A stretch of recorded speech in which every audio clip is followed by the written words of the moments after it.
Hey guys, it's MexiGary here with another solo podcast. Just running down the week that just occurred.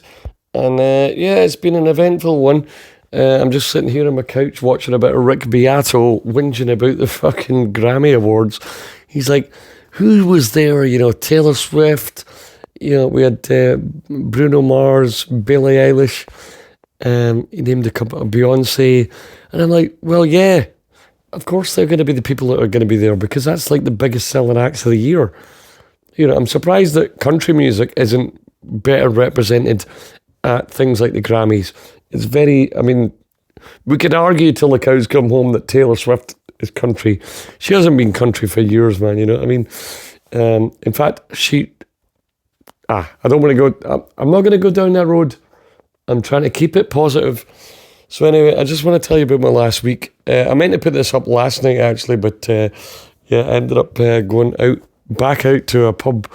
I don't even know if you could call it a pub because it's such a cool venue called Lucky Strike in Glasgow. 43 Mitchell Street, Glasgow. It's beside a strip club, which, called Diamond Dolls. But, I'm assuming that you guys don't know where that is. But it was funny because when I brought it up to the guys in the van, I was like, we're playing this place, Lucky Strike. And one of them was like, oh yeah, beside Diamond Dolls. I'm like, how the fuck do you know that it's beside a strip club? Like, I don't even know that. So anyway, we'd resisted the urge, let's put it that way. So Monday last week, I did nothing. I just played Fortnite and then deleted Fortnite because it's been, it's taken over my life. I've just been not very productive. So Tuesday, I had the fucking dentist and he had my mouth clamped wide open for like 4 hours. And it was the most painful it's the most pain you could ever feel in your jaw without ever having gone to prison. And then later that night we had the Coast Showcase. Coast Entertainment's our agency put on a showcase at the Park Hotel in Kilmarnock. And what did we do? Well, let me just check because pretty sure we did a pretty standard set. We just did stuff like Thunderstruck and Born to Be Wild. Took some requests. Some wise guy asked for Careless Whisper. It's like, and I just said, dude, there's 6 bands on. 4 of them have got sax players. And you're asking us, a glorified pub rock band, just the 3 of us, to play a song that primarily features a saxophone. It's like, you are taking the piss. But he ended up booking. We didn't play the song, although we do. But it's just, I'm not playing that during a 15-minute set when we're trying to showcase what we're actually good at, I've played it at some gigs before where we're just, if somebody say something like that and we'll just be like, yeah, of course we can play that, but we're not very good at it, so yeah, we just binned it.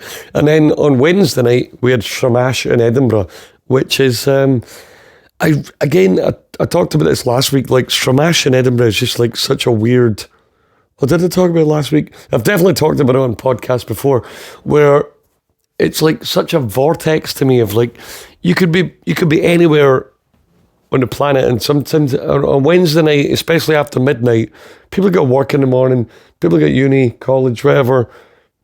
But yet, every time we play Stramash, it's mental. It's just like kids going crazy. And I say kids because I'm 40 now. I'm 41. So when I see people in their 20s, I feel like I've got a license to call them kids. So that was Wednesday night. And but yeah, the requests were all for stuff like, have you got any Alkaline Trio? I'm like, how the fuck do you know who Alkaline Trio are? You look about 12. So we played a bit of Alkaline Trio, bit of Jimi Hendrix. What else? There's always that one bro. It's always a bro with some kind of like wife beater, vest top under his like plaid shirt. That's asking for free bird. I'm like, Jesus Christ. Like, we know that you only want to see if I can play it. Like, he doesn't know that I can. So that's fair enough. So I get to show off a bit during Freebird. But then it was one time, and I tell this story all the time, well, sometimes when people shout Freebird, and I'll be like, I was in Austin, Texas once. I think it was my second time there. I'm not bragging, I've been there a lot, but I was in this bar called the Crafty Pig or something. And it was a really cool stage, really cool band. And this guy beside me was like twice my height. Like, he had a backward baseball cap, a beer in each hand. He might as well have had the cap that had the beers in it with straws, And he just kept shouting at the band, Freebird, Freebird. And then the band played Freebird.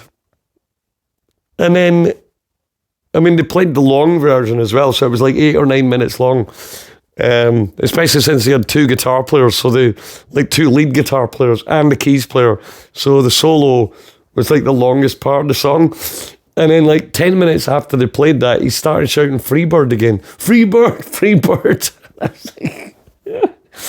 And I was a bit pissed, so I kind of tapped him on his, well, I was going to say shoulder, but like I say, he was like twice my height. So I tapped him on his elbow and I was like, dude, they just played Freebird like 10 minutes ago. And amazingly, he understood me, because most people in the South of America, not South America, but the southern states, they don't understand Scottish people. They barely understand Irish people, to my knowledge. So I went, dude, they just played Freebird like 10 minutes ago. And he went, oh, was that a song? I thought that was just what we shouted at bands.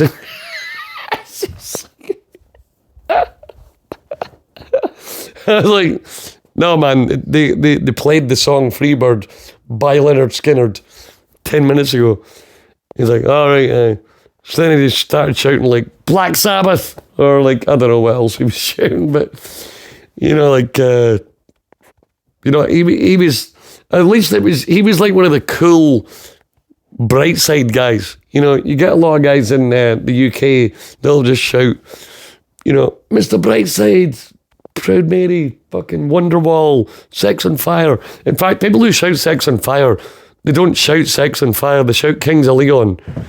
But if you play any song by Kings of Leon that isn't Sex on Fire, they'll do the same thing. They'll just keep shouting, Kings of Leon. Like, we'll play, like, one of my favourite Kings of Leon songs is Temple or like Pyro, but we usually err on the side of, at least a hit of some sort. And most of you are probably thinking, why don't you use somebody? Because it's a bit boring to play. But Sex on Fire is just so overplayed. So, but then if somebody shouts Kings of Leon and you don't play Kings of Leon, it's inevitable that 10 minutes later they're going to be like, they're going to be like Kings of Leon. I'm like, just say Sex on Fire if you want to hear Sex on Fire. Don't pretend you're a fan of this band. But anyway, sorry, I paused for a second there. The Thursday night's gig was, as usual, the Howling Wolf in Glasgow, which is I think it might be Scotland's only dedicated blues bar. So obviously, I take full advantage of that, being a fan of old school blues like Robert Johnson, Muddy Waters, B.B. King. There's a certain element of modern blues there as well. We do Rhoda Gallagher, Stevie Ray Vaughan, which, to be fair, that's considered modern blues. Well, Joe Bonamassa as well, but he is actually current blues. But, we'll still play the really old stuff and the medium old stuff. But people don't seem to care. Like, as long as you chuck a couple of Stones numbers and a bit of Johnny B. Good in, we're doing 3:45s in there. Like, that means like 3 45-minute sets. And sorry if that was patronising, by the way, but it was 3:45s. And it's always a great sound. It's a great atmosphere. The only thing that really annoys me about that place is the stage is like only about 3 inches high. So if you get them right up to fever pitch, and they're dancing about and throwing it, like swing dancing each other about like crazy, there's always the chance that somebody will fall into the stage, which happens more than you would think. So that's the only annoying thing. But I love the venue. It's decently well paid. The staff are all beautiful. Beautiful. No, they're just beautiful souls. They're lovely people. And it's a relatively easy load-in. And it just, like I say, the PA's there, all just sounds great. And I wouldn't say we have a great time, because I think Gibby and Dean, the drummer and bass player, are probably bored for a lot of it, because it's like another 12 bar and E. I'm like, yeah. So me, Gav's the guitar player that joins us for those gigs. Gavin James McCrory, and he's a phenomenal guitar player, but he only joins us for that gig. And Archie McEwen, who's about 70-year-old, he's a keyboard player, and he just, like, the two of them just add so much, because I'd love to be able to do 3 hours of blues or 3:45s of blues rock and make it entertaining, but I just don't have the chops for it. Do you know what I mean? I don't mind admitting that to myself, because I'm the kind of guy who, I've got my little trick bag of licks, but at the same time, like, one of my favourite DVDs is Stevie Ray Vaughan live at the El Mocambo, and that's just him with a bass player and a drummer. The first one I'm talking about, because that was the El Mocambo, was the first one where it was just a 3-piece, and then the later one, which was live at Montreux, that's when they had Reese, not Ethan's. They had a keyboardist called Reese, or organist called Reese, and he added so much, because he gave, like, Stevie a little bit of a break from the solos, and they could do a slightly longer set without it being too, like, sounding the same, So they got away with that. So that's what I thought I would do with the Wolf gig. I'll take a hit, like, financially, in order to make it more entertaining for the audience. And, that seems to have worked, because we've been there for 10 years now. The place opened 12 years ago, and the first 2 years we were there, I was playing acoustic, Gibby was playing the cajon, Dean was playing his bass, and then we over time we got a little bit of extra money, so we added Gav on the other acoustic guitar, and then they were like, if you want to do the full band thing, like if you want to actually play electric guitars and have a proper kit, we could dabble in that, because there was sound issues earlier on. They had like an office upstairs, or they had like residents round about that were like complaining about the volume. So that's why we had to do it acoustically. And then after even more time, getting to know Archie from the Sunday night jams that Charlotte Marshall does at the Wolf, the Killing Floor jam. And I was like, do you want to join us? And I think even for the first while, he was doing it for basically free, because just to see how it was going. Because it's one of them ones where, this is our bread and butter, playing gigs. You're playing pub gigs and weddings and that. And,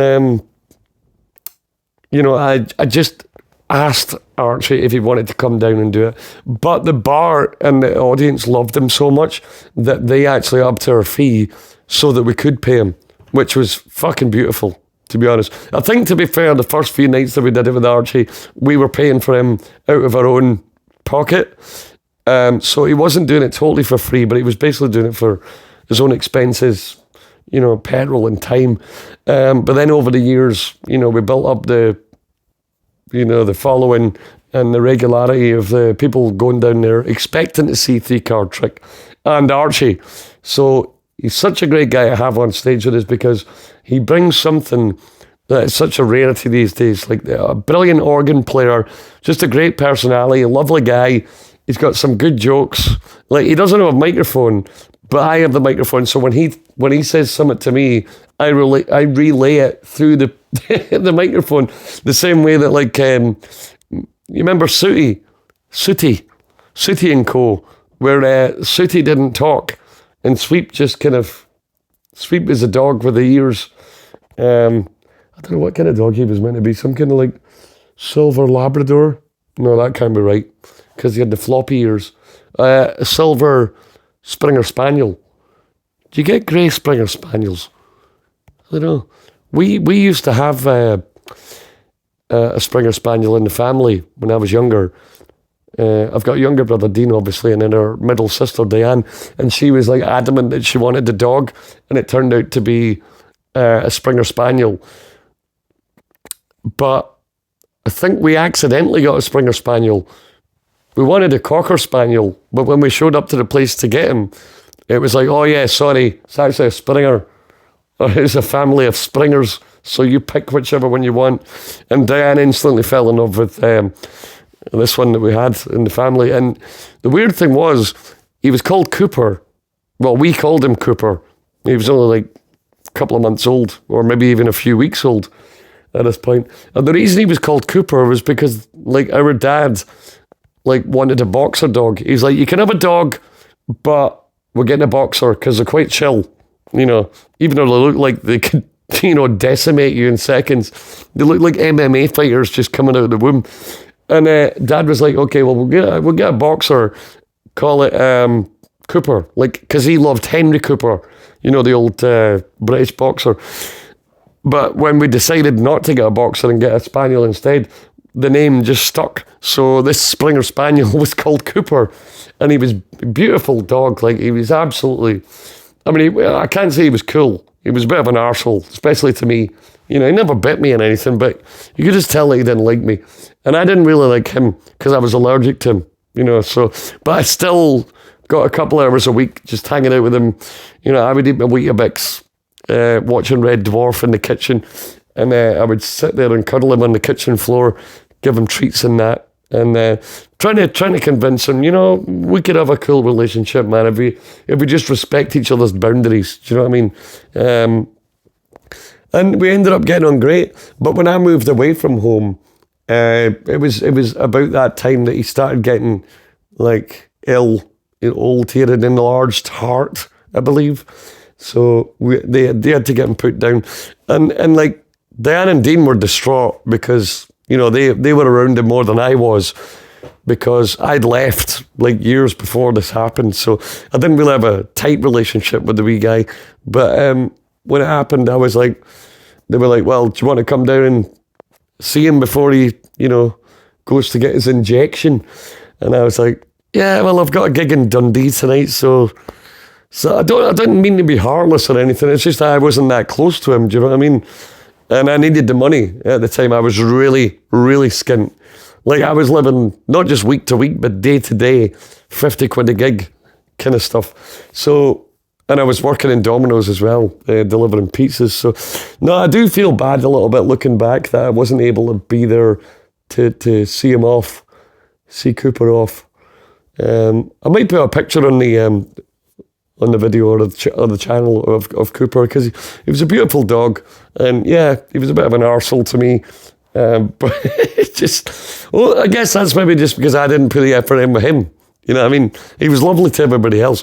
Fucking Springers, though, if I could give anybody advice, not that I ever could, about what dog to bag, you know, unless you live on a fucking farm and you've got acres of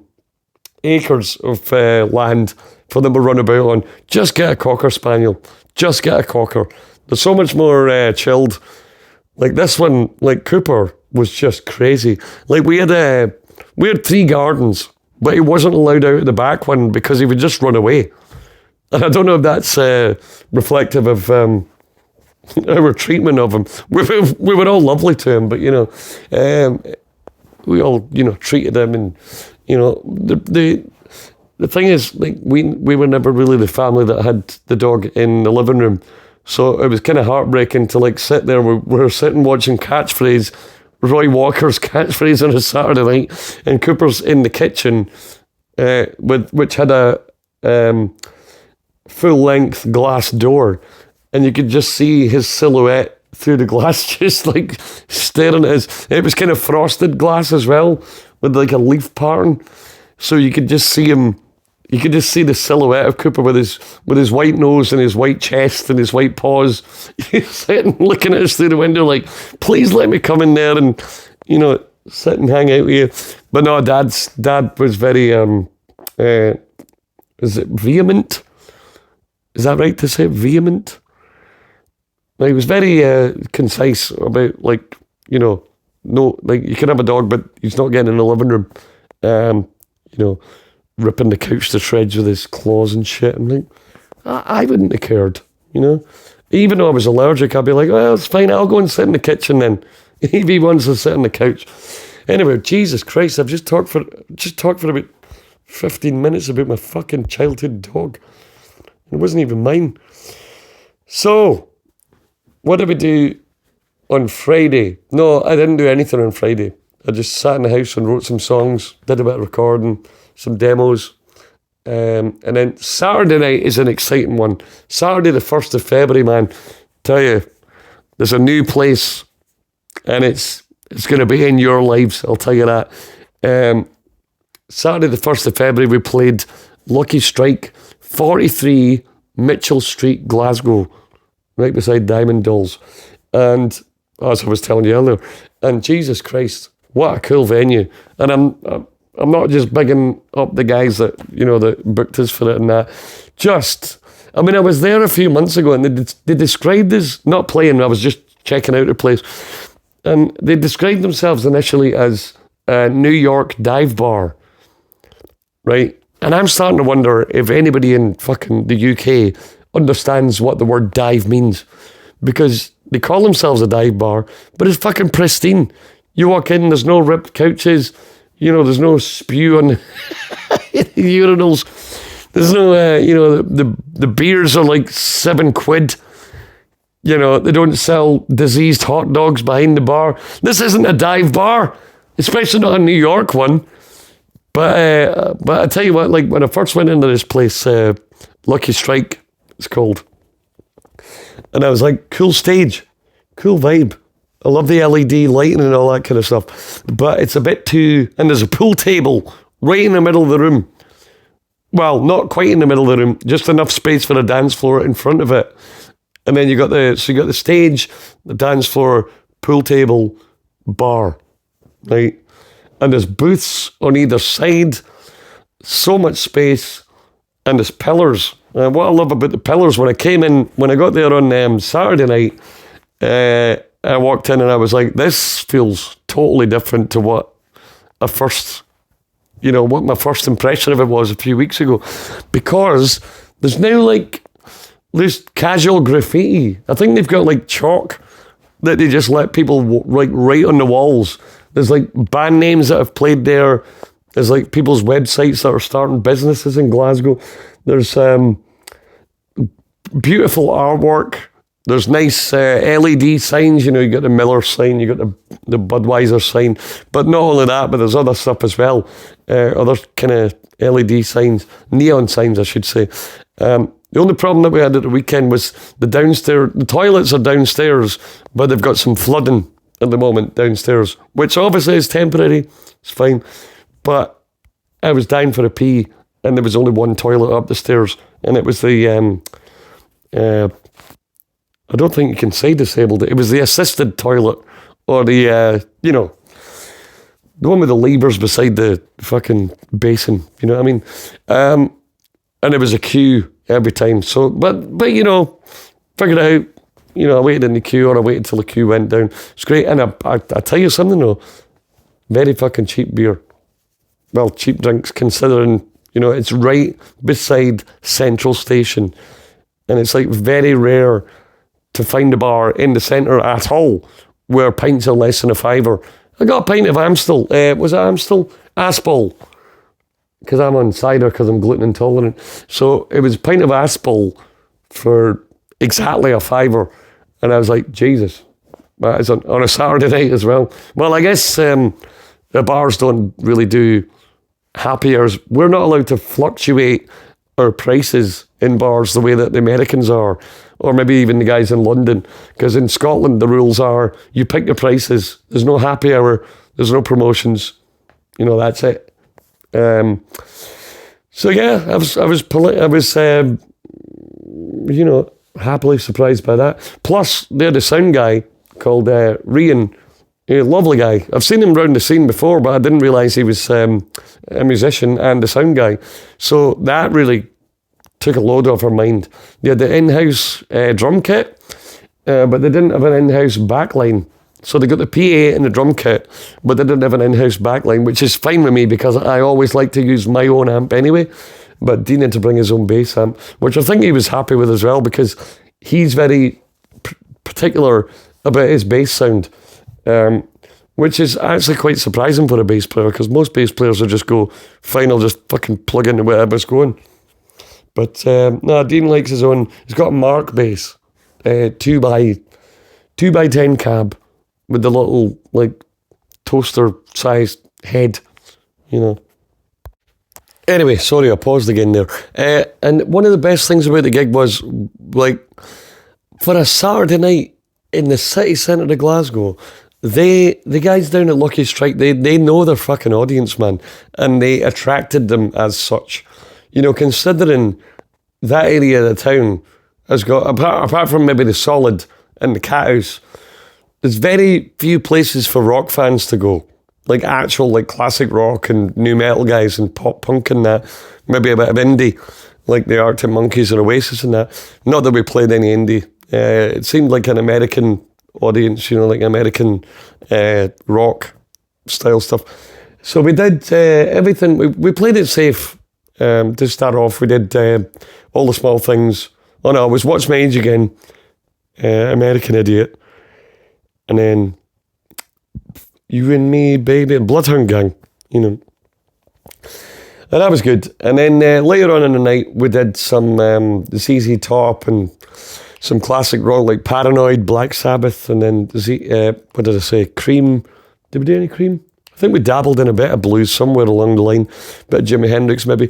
And then towards the last like 20 minutes, we did Linkin Park, Limp Bizkit.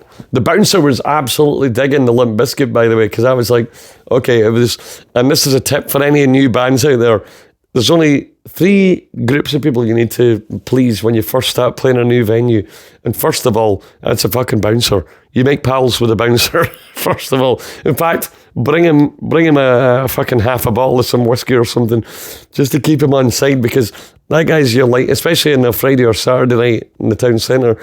That guy's your fucking lifeline to surviving sometimes, you know. Especially like me, if you're somebody who talks shit on the microphone. You know, not everybody takes it the right way. It's meant to be banter, you know, but I'll never like zone in on anybody who doesn't give me it first. But I think some people are shocked that they will like verbally abuse the band, and then I'll give them some shit back and they'll be like, oh wait, you can't talk to me like that. I'm a paying punter. I was like, well, you know, it's a two-way street, brother. You know what I mean? It's like this shit that happens on YouTube. It's like if you don't like what we're doing on YouTube or on my musical Facebook page, it's like, well, fuck off elsewhere. Like, especially in that, like I said, that area of town, there's so much to go to, there's so much to do. Why are you coming in here? And then, not that anybody was a dick, that's the thing. That was such a lovely audience that night, and all the requests that we got were for tunes that we loved playing anyway. I think there was only one weird one. It was like, well, it wasn't even that weird. It was just Slipknot, and I've never even attempted a Slipknot song. I probably should, considering we do like Rage Against the Machine, Slipknot. Not Slipknot. System of a Down, Linkin Park, Papa Roach. You know, we do a lot of new metal, but Slipknot is a little bit, I mean, for a 3-piece band, I mean, there's fucking, 9 of them? You know, sorry to tell you, man, but we didn't bring the guy who just smashes up a metal barrel with a baseball bat. You know, Dean, did you bring your fucking baseball bat? Well, yes, but for a different reason. So, yeah, all in all, successful night, and I've been talking to the guys about maybe doing some regular stuff there, especially since we recently got binned from, well, let's just say we've been mixing up. We're planning to mix up our Friday night schedules. So you might see us a little bit more at that new place, Lucky Strike. And after talking to manager Ewan, he's quite happy to put us in for some acoustic solo slots as well. So I'll be putting that up on my gig guide. And maybe Dean will be in as well, you never know. But yeah, it's been good talking to you tonight, guys. I've gone a bit longer. I'm planning on just doing like 20 minutes every Monday. But obviously I had a little bit more to talk about this week than usual.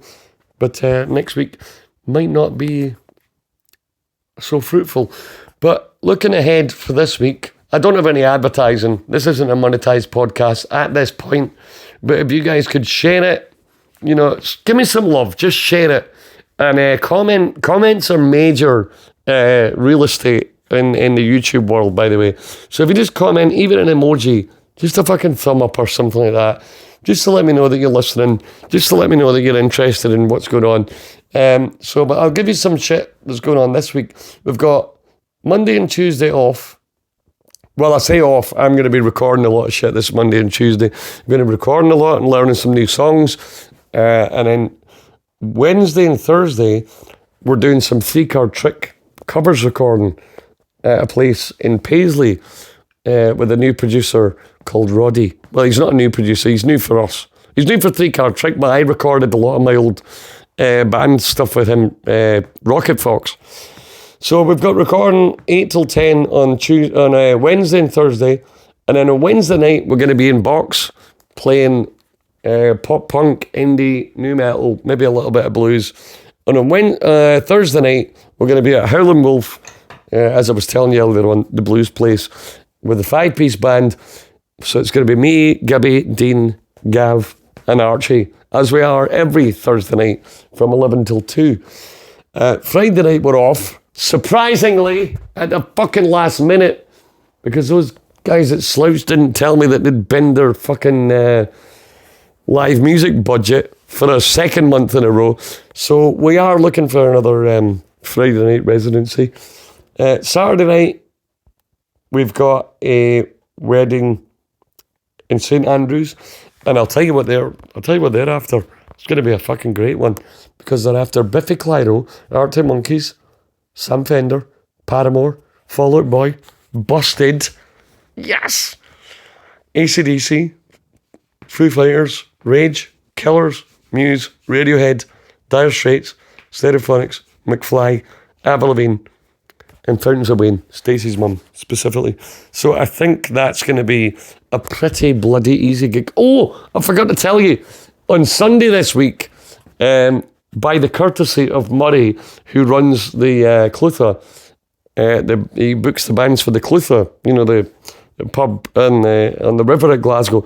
He's booked me solo to do an hour. Is it an hour? I think he's booked me for 2 hours, actually. I'm doing 4 p.m. till 6 p.m. at the Clutha Vaults. Well, it used to be called the Clutha Vaults. Now it's just the Clutha. I'm doing... I can't believe I'm about to say this. I'm about to do 45-minute set of acoustic Rage Against the Machine covers solo. It's going to be terrifying. But I've done it before on the streams. Before we got the backing tracks and everything sorted out during lockdown, and we had the streams going on. So I've done it before, but I don't know if it's going to translate live.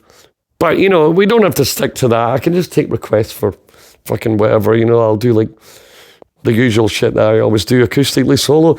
But if you guys are about in Glasgow town, you want to see one guy trying to play 45 minutes of Rage Against the Machine's greatest hits on his own on a 6-string acoustic guitar with no effects pedals whatsoever, that's going to be interesting. So anyway, guys, that's it. Don't forget to check out my new album, Rogue Biology. We're getting some major streams on that, especially since I was featured in Tom... forget his second name, but Aldora Records e-zine. It used to be an actual magazine, but in the last few years it's just been an e-zine based on Facebook and his own website. Tom Hilton, I think his name is.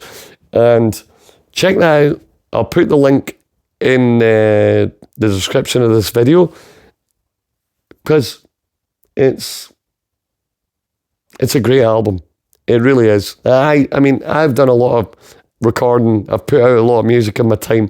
41-year-old, it was Mexico, then it was Rocket Fox, then it was Joker's Rage, and then it was 3-Card Trick for a short while. We actually did do 3 original 3-Card Trick records, which were quite bluesy, a little bit like, it was like a cross between maybe John Mayer and Bryan Adams, or John Mayer and ZZ Top. But now I'm getting really into the bare bones, like the basics. So all the stuff I'm doing now is quite heavily influenced by, let's just say, Rage, Richie Kotzen and Muse and Foo Fighters. I can't even say there's any pop punk in there now, because there's one thing to play pop punk. Like, my favourite pop punk songs are like the old Blink stuff and the Green Day and that. But to write that, nah.